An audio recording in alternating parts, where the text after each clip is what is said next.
faces, the facial expressions and all that. You stop that. You stop that right now with your troublemaking self, okay? Let's get to it. We got a show to do. All right? We're going to start with the game tonight in AFC North rivalry as the Steelers visit the Cincinnati Bengals. Aaron Rodgers and Joe Flacco are set to become just the second pair of 40-year-old opposing quarterbacks to start against one another in NFL history. The Steelers sit at 4-1 and are the favorites to win the division at -160. The Ravens have only one win this season, but have the second shortest odds to win the AFC North, the Bengals and Browns being long shots. What's on the line for the Steelers tonight? That is the question. Who needs to have a bigger game, DK Metcalf or Jamar Chase? Who is it? I'm going to say DK Metcalf, and it's because the Steelers and the way that they've built their pass game, it's a little bit, I've called it like creatively cautious, where they'll move Rodgers a little bit, but it's, hey, DK, we want to get the ball into your hands, and so they run kind of traditionally, historically, like simple concepts. He leads the NFL in yards after the catch, 224 yards after the catch with wide receiver, or DK one-on-one. And then it's a little bit like Rodgers, move the pocket, play action, find the tight end. And so as great as Jamar is, the Steelers, and I see why they make the trade, because there's so much of DK, go be the focal point of the pass game, go dominate, which he has done, and then our offense has rhythm, it has big play explosiveness to it. I say DK Metcalf. What about you, RC? Now, I say Jamar Chase, and I think when you think about DK Metcalf, you're thinking of the entire picture, right? How does DK Metcalf playing well in this game sort of push the Pittsburgh Steelers forward as we're talking about this AFC North picture? But if you watch the second half against the Green Bay Packers, Jamar Chase was everywhere. Jamar Chase felt like the Triple Crown winner. There were 3 separate occasions where we watched him go one-on-one and Joe Flacco just give him a chance to make plays, and he did that on Keyshawn Nixon. And so I'm expecting for Jamar Chase to be the focal point of this offense, as it was supposed to be when we came into this season.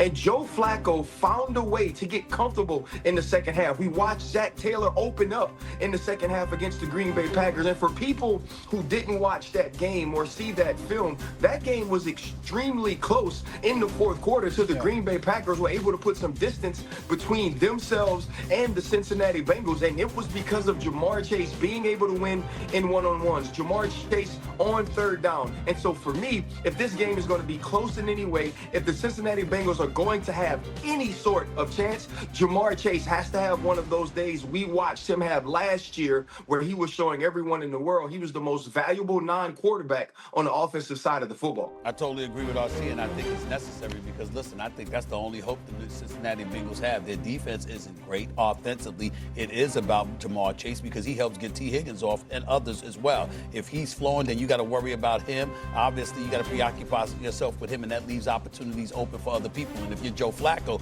who's immobile, you don't have to worry about him scrambling. You're going to really need to rely on Jamar Chase and others to step up in order for this to be successful. Go ahead, Dan. Well, here's my pushback to it. Okay, if DK Metcalf doesn't impact the game the way that he has for most of this season, this game will be close because he's such an integral part of their offense.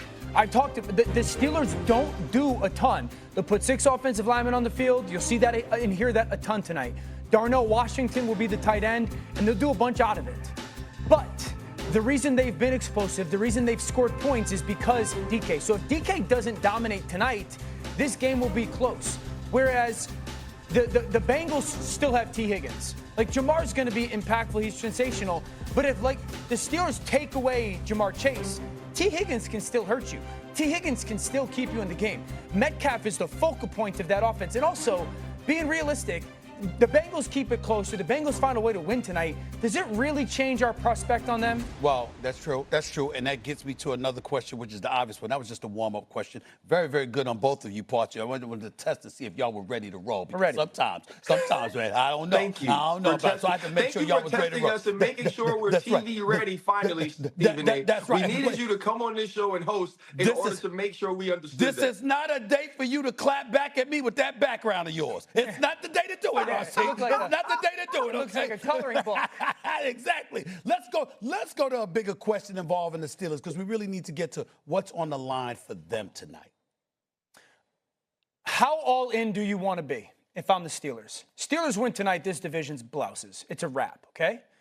If you're the Steelers and you win tonight, you have I think it would be a 3.5 game lead on the division. Do you make a call to the New York Jets and see is Garrett Wilson available? Do you make a call to the Miami Dolphins and see if Jalen Waddle's available? Do you call the Saints and see if Chris Olave is available? I like those options. I like those options, Dan. This team is different than I thought they were going to be. I thought they were a playoff football team. I did. What did you think? I thought they were a playoff team. After I've watched them over the last 3 or 4 weeks, and now the defensive line has gotten healthy with Cam and Nate Herbig and TJ, and I watched the way this offense is playing. Last year, you remember I said, this offense can't beat the good football teams. I don't feel the way about this offense this year. This offense can beat the good football teams. And I just laid out who they are on offense. Could you imagine if they really added a number 2 viable wide receiver opposite DK Metcalf? I've been begging for that. Or a Waddle? They went tonight, division. I want to know how all in will Pittsburgh go to really say, we're making a no question expectation run at winning the Super Bowl. What about you, RC? Well, I think the other piece that we have to add to that is just how good Aaron Rodgers has been.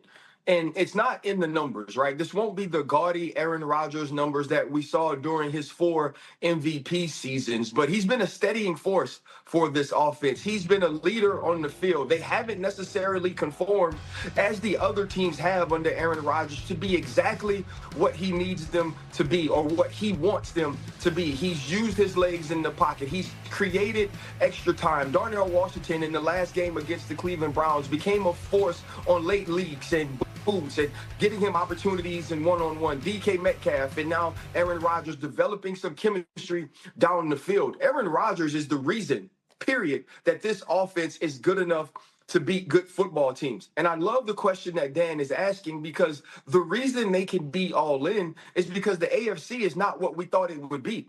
We thought the Buffalo Bills would be a better team. You thought the Baltimore Ravens would be a better team. Obviously, the Kansas City Chiefs have sort of fallen back into the pack. And so now Dan is asking the right question, and he's asking the right question to General Manager Omar Khan.